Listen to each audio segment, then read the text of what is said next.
Hey, welcome back. So for those of you that have been following the channel, you know we've been working on something pretty exciting in the Jeep, and today's the big unveil.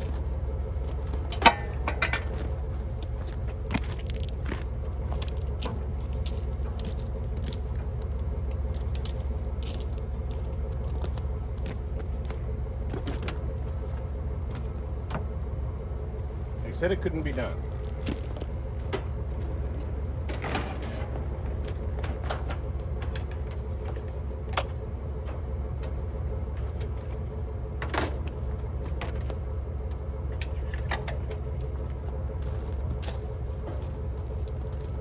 .36-inch griddle.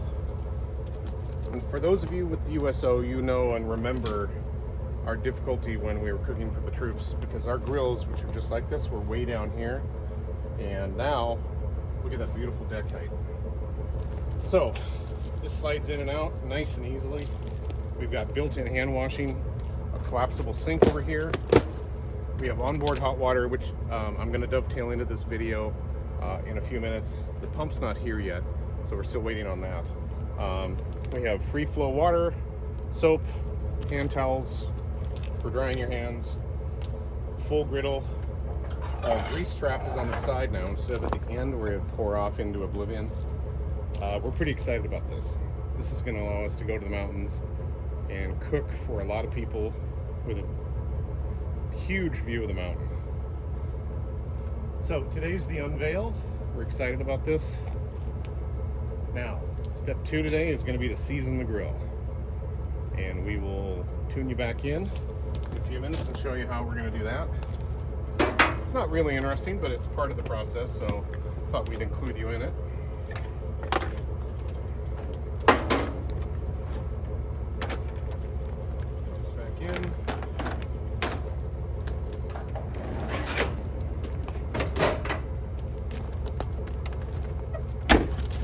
And we're done.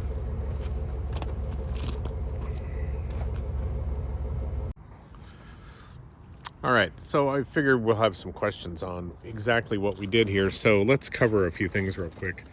The first thing is, the stove did not come with the red lids on either side. That I did myself. I painted those with a high temperature engine block paint.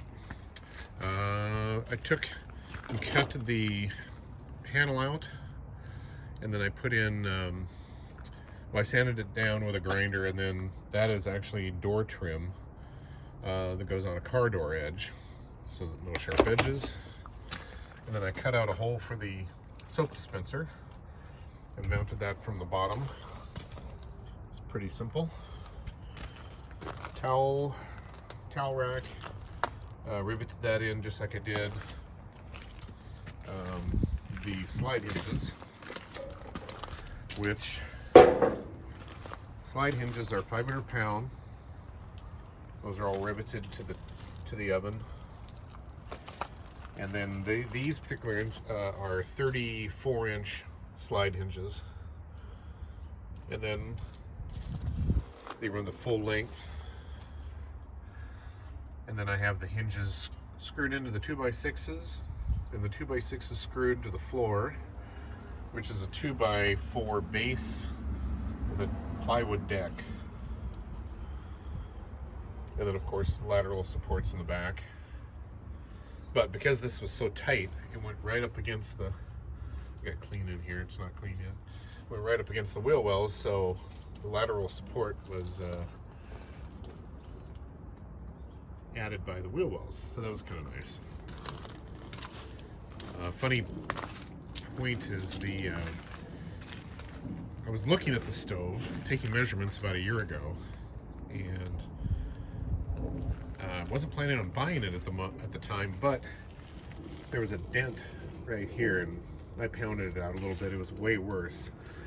I think the forklift backed into it because it actually scuffed the logo, and it went all the way up into the lid. I straightened that out. It was a significant dent, but that was a $150 dent. So I got the stove for $150 off. So I was like, okay, I'll buy it. And brought it home. The legs, this comes with wheels, and a frame that drops down like most stoves. And then so what I did was I just cut the legs off, and then there's the gas inlet. So I had to clear tolerance everything to clear that so it slides in.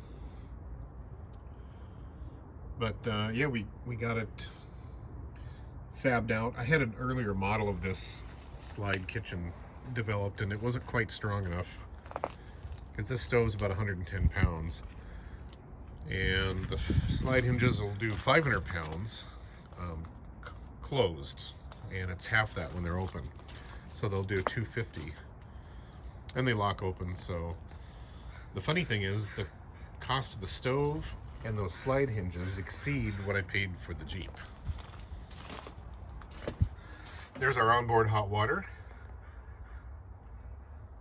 This will be hooked up to propane. Propane goes in the bottom along with our water source, which will be a 6-gallon container that'll sit between the two red boards there. And then a little 12-volt pump will be mounted to the wall next to it. 100 psi, plenty of pressure for the hot water system to operate. And then we have a 2-gallon per minute flow rate shower head that will mount and be the hand washing.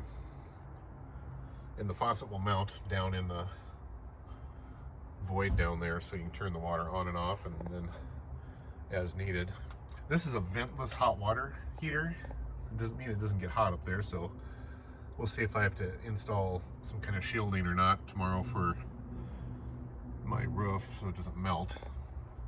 But notwithstanding the roof melting, we'll put a Y adapter on the propane tank so we'll be able to run the stove and the hot water at the same time.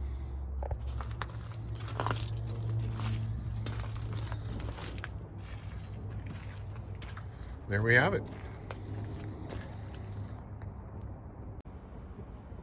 Okay, so just like I experienced when we were doing mobile events for the USO, as soon as it gets dark, we need a lighting solution. However, breakfast is for dinner. We've got some eggs, just finished the bacon. Getting the bacon on the grill, helping it cure for the first time. Season the grill. So we're gonna do some eggs. We've got the bacon already done. Throw some toast in the toaster, and we will be set. Everything's cooking great.